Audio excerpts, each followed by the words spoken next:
यदुवंशी राजा शूरसेन की पोषित कन्या कुंती जब युवावस्था को प्राप्त हुई तो पिता ने उसे घर आए हुए महात्माओं की सेवा में लगा दिया।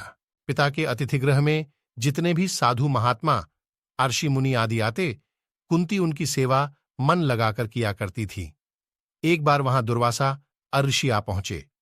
कुंती ने उनकी भी मन लगाकर सेवा की। कुंती की सेवा से प्रसन्न होकर दुर्वासा अर्षि ने कहा, पुत्री, मैं तुम्हारी सेवा से अत्यंत प्रसन्न हूं, अतः तुझे एक ऐसा मंत्र देता हूं जिसके प्रयोग से तू जिस देवता का स्मरण करेगी वह तत्काल तेरे समक्ष प्रकट होकर तेरी मनोकामना पूर्ण करेगा।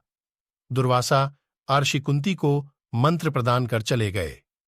मंत्र की सत्यता की जांच हेतु एक दिन कुंती ने एकांत स्थान पर बैठकर उस मंत्र का जाप करते हुए सूर्यदेव का स्मरण किया। उसी क्षण सूर्यदेव वहां प्रकट हुए और बोले, देवी, मुझे बताओ कि तुम मुझसे किस वस्तु की अभिलाषा करती हो।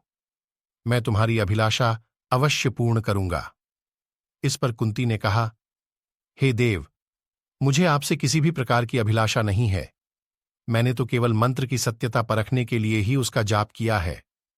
कुंती के इन वचनों को सुनकर सूर्यदेव बोले, हे कुंती, मेरा आना व्यर्थ नहीं जा सकता, प्रदान करता हूं।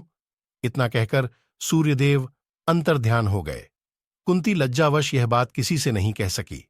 समय आने पर उसके गर्भ से कवच कुंडल धारण किए हुए एक पुत्र उत्पन्न हुआ। कुंती ने उसे एक मंजूषा में रखकर रात्रि बेला में गंगा में बहा दिया। वह बालक बहता हुआ उस स्थान पर पहुंचा जहां पर धृतराष्ट्र का सारथी अधिरथ।